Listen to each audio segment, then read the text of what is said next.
جس نے خاموشی اختیار کی وہ سلامت رہا۔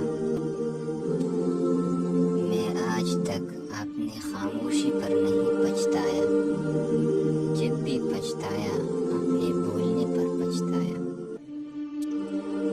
کچھ باتوں کا جواب صرف خاموشی ہوتی ہے، اور خاموشی بہت خوبصورت جواب ہے۔ جہاں اپنی بات کی قدر نہ ہو وہاں چپ رہنا بہتر ہے۔ خاموشی ایک ایسی عبادت ہے کہ فرشتہ اسے لکھ نہیں سکتا، شیطان اسے بگاڑ نہیں سکتا، اور رب کے سوا کوئی اسے جان نہیں سکتا۔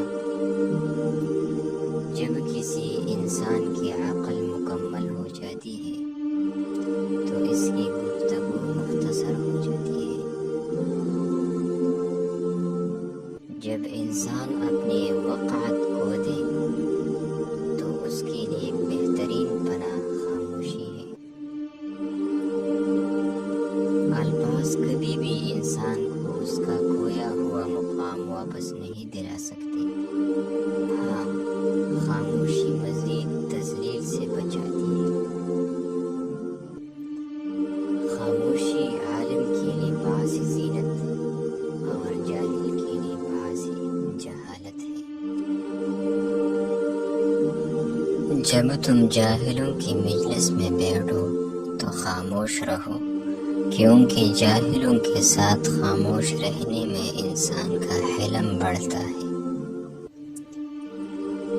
اور جب تم علماء کی محفل میں بیٹھو تو بھی خاموش رہو، کیونکہ علماء کے ساتھ خاموش رہنے میں انسان کے علم میں اضافہ ہوتا ہے۔